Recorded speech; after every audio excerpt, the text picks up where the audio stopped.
Bangsa-bangsa pendukung peradaban Mesopotamia. Bangsa Ubaid merupakan bangsa pertama yang telah tinggal di Mesopotamia selama bertahun-tahun. Bangsa ini bermata pencarian sebagai petani. Mereka menanam biji-bijian dengan memanfaatkan air sungai sebagai sarana irigasi pertanian untuk dilakukan di daerah yang subur. Bangsa Sumeria, kurang lebih 3000 tahun sebelum Masehi, merupakan bangsa yang ada setelah bangsa Ubaid telah punah. Bangsa ini bermata pencarian sebagai petani, yaitu dengan cara melanjutkan pertanian yang dilakukan oleh bangsa Ubaid. Namun, berbeda dengan para pendahulunya, bangsa Sumeria memperbaharui sistem irigasi dengan membuat waduk-waduk agar ketika musim kemarau, mereka tetap akan bisa melakukan pengairan ke ladang-ladang mereka. Bangsa Sumeria adalah bangsa yang pertama mendiami Mesopotamia. Mula-mula daerah tersebut berupa rawa-rawa. Setelah dikeringkan, daerah tersebut menjadi pemukiman yang dihuni oleh kelompok masyarakat yang teratur. Kota yang dihuni tertua adalah Ur dan kemudian Sumer. Bangsa ini menganut kepercayaan politeisme atau mempercayai adanya banyak dewa.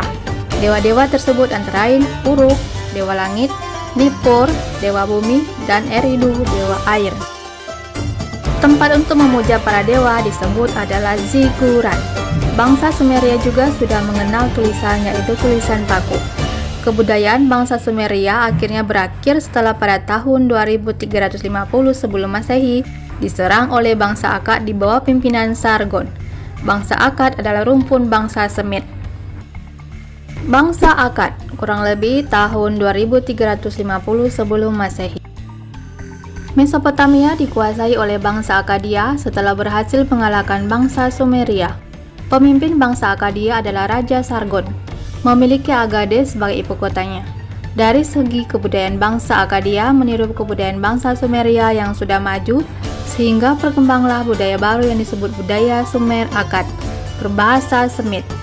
Bangsa Akkad memuja banyak dewa dan juga memiliki cerita-cerita dongeng tentang kepahlawanan, seperti cerita tentang Adopa, Etana, dan Gilgamesh. Bangsa Babilonia, kurang lebih 1900 sebelum Masehi. Kerajaan Babilonia didirikan oleh bangsa Amorid yang disebut juga Babilonia. Kata Babilonia berasal dari kata Babilu yang berarti gerbang menuju Tuhan. Babylon terletak kurang lebih 97 km di selatan kota Baghdad sekarang, di tepi sungai Efrat, Irak Selatan. Babylon menjadi pemerintahan, ibu kota, perdagangan, dan keagamaan. Raja Babilonia yang terbesar adalah Hammurabi sekitar tahun 1948 sampai 1905 sebelum Masehi. Raja Hammurabi terkenal sebagai pembuat undang-undang. Menurut kepercayaan, undang-undang tersebut berasal dari pemberian Dewa Marduk. Agar dapat dibaca oleh masyarakat, maka undang-undang itu dipahatkan pada tugu batu setinggi 8 kaki yang ditempatkan di tengah ibu kota. Inti dari hukum Hammurabi adalah pembalasan, misalnya mata ganti mata, gigi ganti gigi. Penerapan hukum itu sangat keras. Sebagai contoh, jika seseorang melakukan pencurian di sebuah rumah, maka ia harus dibunuh dan dibakar di muka rumah tempat ia melakukan pencurian. Dengan demikian, keteraturan masyarakat tercapai karena ketaatan pada hukum. Setelah Hammurabi meninggal dunia, kira-kira tahun 1900 sebelum Masehi, Babilonia ditaklukkan oleh bangsa Hittite dari dataran tinggi di sebelah utara Mesopotamia. Pada masa pemerintahan Hammurabi, kekuasaan Babilonia terbentang dari Teluk Persia sampai seberang wilayah Turki sekarang dan dari pegunungan Zagros di timur sampai Sungai Kabur di Syria. Tetapi, sepeninggal Hammurabi, wilayah Babilonia terpecah belah dan akhirnya Babilonia lama runtuh karena serangan dari bangsa Hittite atau Hittite.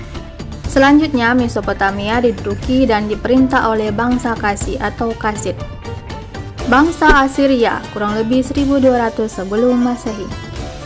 Bangsa Assyria termasuk rumpun bangsa Semit. Mereka membangun kota Asyur dan Ninive. Kota Ninive yang terletak di tepi sungai Tigris dijadikan ibu kota.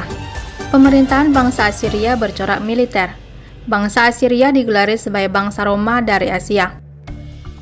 Gelar tersebut didapat karena seperti bangsa Romawi, bangsa Assyria merupakan penakluk daerah-daerah di sekitarnya sehingga berhasil membentuk imperium yang besar. Wilayah Assyria membentang dari Teluk Persia sampai Laut Tengah. Mereka sangat ditakuti oleh bangsa lain karena pasukan infanteri, kavaleri, dan tentara dengan kereta perangnya yang sangat kuat. Wilayah kerajaan dibagi menjadi beberapa provinsi, dan setiap provinsi diperintah oleh gubernur yang bertanggung jawab kepada raja. Untuk memperlancar hubungan antar ibu kota dan daerah, maka dibangunlah jalan raya yang bagus. Selain kehidupannya yang bercorak militer, bangsa Assyria juga membangun negerinya menjadi sangat maju, antara lain di bidang pendidikan. Salah seorang raja Assyria yang terkenal adalah Assurbanipal. Pada masa pemerintahannya, ia meninggalkan 22.000 buah lempengan tanah liat yang tersimpan di perpustakaan Ninive. Lempengan atau tablet-tablet tersebut memuat tulisan tentang masalah keagamaan, sastra, pengobatan, matematika, ilmu pengetahuan alam, kamus, dan sejarah. Raja-raja yang pernah berkuasa di kerajaan Assyria dan antaranya Raja Sargon, Raja Sennacherib, dan Raja Assurbanipal. Lambat laun kerajaan Assyria semakin lemah.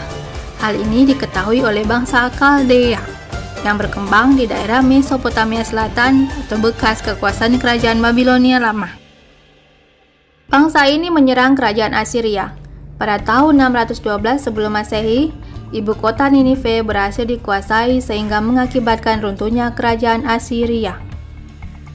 Bangsa Babilonia baru. Tampilnya suku bangsa Kaldea mengangkat kembali keperkasaan Babilonia yang dulu pernah berjaya. Raja bangsa Kaldea yang terkenal adalah Nebukadnezar. Ia membangun kembali kota Babylon dan menjadikan kota tersebut sebagai ibu kota sehingga disebut Babilonia baru. Ada dua hal yang menarik di kota Babilonia, yaitu Menara Babel dan Taman Gantung. Menara Babel yang tingginya mencapai 90 meter berfungsi sebagai keindahan kota serta mercusuar bagi para pedagang di sekitarnya yang akan menuju ke kota Babilonia. Hal kedua yang menarik adalah pembuatan taman gantung yang dipersembahkan untuk istrinya. Taman itu dibangun di atas bukit batuan. Tingginya 107 meter. Bentuknya berupa podium bertingkat yang tanami pohon, rumput, dan bunga-bungaan. Ada air terjun buatan yang berasal dari air sungai Efrat yang dialirkan ke puncak bukit lalu mengalir melalui saluran buatan. Jika dilihat dari jauh, seolah-olah taman itu menggantung. Suatu pemandangan yang sangat menakjubkan. Di bidang pengetahuan, bangsa Kaldea telah mengembangkan astronomi dan astrologi. Mereka percaya bahwa masa depan dapat diketahui dengan mempelajari bintang-bintang. Selain meramal nasib seorang, juga ramalan tentang gerhana. Mereka membagi minggu dalam 7 hari, 1 hari ke dalam 12 jam ganda, setengah hari siang atau tengah, dan setengah hari malam atau gelap. Menghitung lewatnya waktu dengan jam air atau water clock dan jam matahari sundial. Sebuah catatan penting mengenai Nebukadnezar adalah peristiwa penaklukan kerajaan Yudea dan Palestina. Ibu kota Yerusalem direbutnya. Kemah Raja Sulaiman dibakar dan menjara tanah Yudea. Bangsa Israel termasuk para pemimpinnya diangkut ke negerinya dijadikan budak dan tawanan. Peristiwa itu disebut masa pembuangan Babylon dari tahun 586 sampai 550 sebelum Masehi yang sangat membekas bagi bangsa Israel. Sesudah Nebukadnezar meninggal dunia tak lama, yaitu tahun 539 sebelum Masehi, Babilonia baru ditaklukkan oleh bangsa Persia. Bangsa Persia. Di bawah pimpinan Cyrus berdirilah kerajaan Persia. Berhasil memperluas wilayah kekuasaannya dengan menaklukkan Babilonia baru dan daerah Asia Kecil. Raja Cyrus menguasai sebagian dari daerah India bagian barat. Namun, dalam pertempuran melawan bangsa Tura, Raja Cyrus terbunuh. Ia kemudian digantikan oleh anaknya yang bernama Kambises. Raja Kambises berhasil mengembalikan ketentraman dalam negeri Persia. Bahkan pada tahun 525 sebelum Masehi, Kambises berhasil menaklukkan negeri Mesir. Setelah Raja Kambises meninggal, ia digantikan oleh Raja Darius. Di bawah pemerintahannya, kerajaan Persia mencapai masa kejayaannya. Pada masa itu dibangun istana yang megah dan indah di kota Susa. Istana di Persepolis terkenal karena mempunyai tangga raksasa untuk memasuki istana tersebut. Kerajaan Persia hancur ketika mendapat serangan dari Iskandar Zulkarnain. Perkembangan peradaban Mesopotamia di bidang religi atau kepercayaan. Berkembangnya kepercayaan Mesopotamia berawal dari kepercayaan bangsa Sumeria. Bangsa Sumeria memuja dewa-dewa yang menguasai alam, seperti Dewa Anu, Dewa Langit, Dewa Enlil, Dewa Bumi, dan Dewa Ea, Dewa Air. Ketiga dewa itu mendapat pemujaan tertinggi dari bangsa Sumeria. Bangsa Sumeria juga menyembah Dewa Sin atau Dewa Bulan, dewa Samas, dewa matahari, dan dewa Ishtar, dewa perang dan asmara. Bangsa Sumeria juga menyembah Tammuz atau dewa tumbuh-tumbuhan untuk memajukan pertanian. Dewa yang memiliki peranan penting dalam kepercayaan bangsa Sumeria adalah dewa yang berhubungan dengan terciptanya dunia, yaitu Dewa Marduk. Dewa Marduk adalah lambang usaha bangsa Sumeria di dalam menciptakan daerah pertanian. Kepercayaan bangsa Sumeria ini terus berkembang dan dianut oleh masyarakat yang tinggal di daerah Mesopotamia. Tetapi ketika bangsa Persia menguasai daerah Mesopotamia, berkembanglah ajaran agama Persia.